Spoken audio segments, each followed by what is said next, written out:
warahmatullahi wabarakatuh. Halo, sorry. Halo teman-teman semua, gimana kabarnya minggu ini? Saya harap teman-teman dalam keadaan sehat, dalam keadaan baik gitu ya. Dan siap untuk menyelesaikan modul yang ke-10 minggu ini. Teman-teman, minggu ini kita ada di minggu yang ke-11 ya. Minggu ini kita ada di minggu yang ke-11 dan kita ada di modul 10. Sama seperti sebelum-sebelumnya teman-teman, di setiap modul kita pasti ada 2 topik ya teman-teman ya. Kita ada di 2 topik. Dan di topik pertama ini kita akan membahas mengenai kerangka karangan. Nah, teman-teman, kerangka karangan ini sangat-sangat relate, sangat-sangat berhubungan dengan materi yang kita diskusikan di minggu yang lalu. Minggu yang lalu itu kan kita membahas dari mulai apa, teman-teman? Siapa yang ingat? Ayo, kita membahas dari mulai tema, ya kan? Topik, ya nggak? Tujuan, ya kan? Terus kita sampai kenal sama yang namanya tesis, gitu kan ya, teman-teman. Sama yang namanya tesis. Nah, ini berbeda, teman-teman. Saya mau sedikit kasih gambaran dan reminder ya buat teman-teman. Tesis yang ada dalam bagian penulisan wacana kita, penulisan paragraf kita kali ini itu berbeda ya teman-teman. Berbeda dengan tesis yang dibuat atau karya ilmiah yang dibuat seseorang ya untuk memenuhi atau menyelesaikan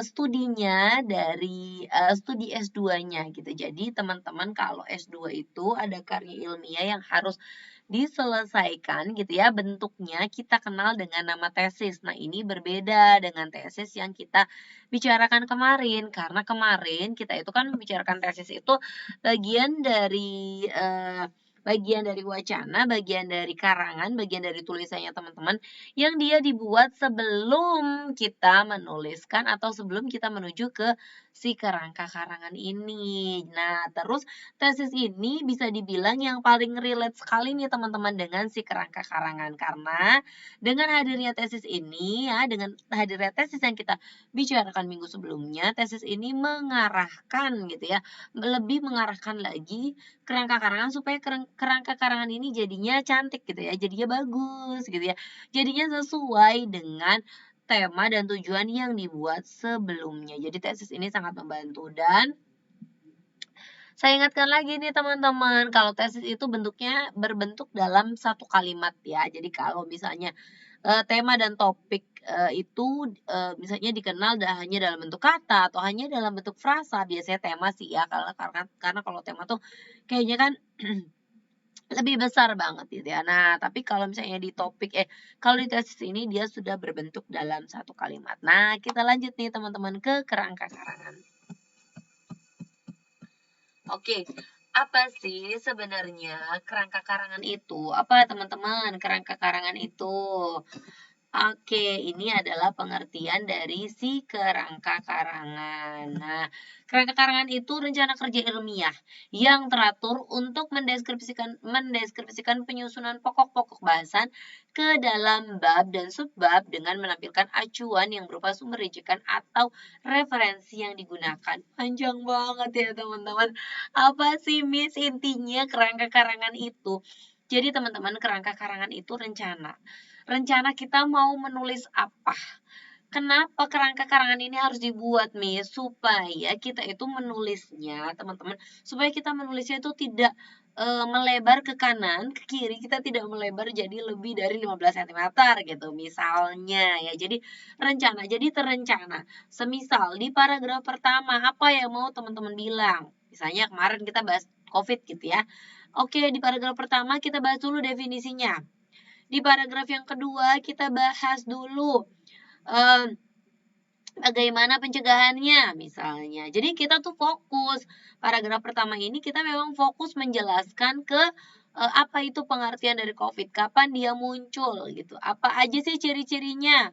Kenapa orang itu bisa dinyatakan positif COVID gitu ya. Nah, terus di bagian yang kedua itu lebih ke bagaimana nih mengatasinya, pengobatannya seperti apa. Ya, jadi kan rinci gitu ya, membantu banget nih ke kitanya gitu ya, itu kerangka karangan. Nah, terus kerangka karangan ini teman-teman dia pastinya punya fungsi. Apa fungsinya? Ini tidak perlu mengolah dan mengingat-ingat ide berkali-kali sehingga menghabiskan waktu. Jadi kita waktunya akan lebih sangat-sangat efisien. Karena oh iya paragraf 1 mau bicara tentang definisi dari COVID, ya udah kita fokus ke definisinya itu. Kemudian menciptakan klimaks yang berbeda. Nah, jadi ada ujung yang berbeda, ada rasa klimaks, ada inti yang berbeda di setiap paragrafnya karena kita jelas ada perbedaannya. Kemudian mengingatkan penulis. Nah, kita nih diingetin nih teman-teman sebagai penulis. Ada sumbernya. Oh iya, dari paragraf 1 ini pakainya dari sumber ini. Oke, kita buka lagi kalau kita ada yang kelupaan ya. Membaca ulang karangan yang sudah selesai dapat menciptakan reproduksi yang sama dari pembaca. Jadi nih teman-teman, kalau misalnya tulisan kita berulang dan berulang kan penulisnya juga pembacanya juga aduh kayak bete gitu kan ya. Kemudian nantinya dapat terlihat wujud ide nilai umum dan spesifikasi dari sebuah karangannya. Nah, kemudian syaratnya untuk menyusun karangan, tesisnya harus benar, tuh kan, based on tesis ya.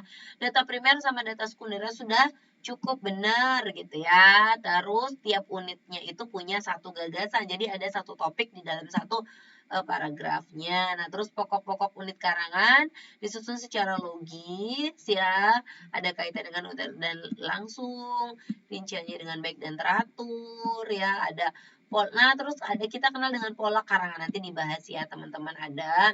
Ada pasangan simbol juga, ada sistem lekuk dan lurus dan juga gabungan. Nah, ini nih teman-teman. Jadi si kerangka karangan ini punya pola, ada pola yang alamiah dan ada pola yang logis. Kalau pola yang alamiah ini kayak si penulis ini menulis kerangkanya itu based on kejadian sehari-hari yang ada gitu. Jadi berdasarkan waktu, berdasarkan ruang dan berdasarkan topik yang mau dibicarakan. Nah, ini berbeda dengan si pola logis. Kalau pola logis itu berdasarkan urutannya, ada yang klimaks dan anti klimaks, ada yang kausal, ada pemecahan masalah, ada yang umum khusus, dan ada familiaritas dan akseptabilitas.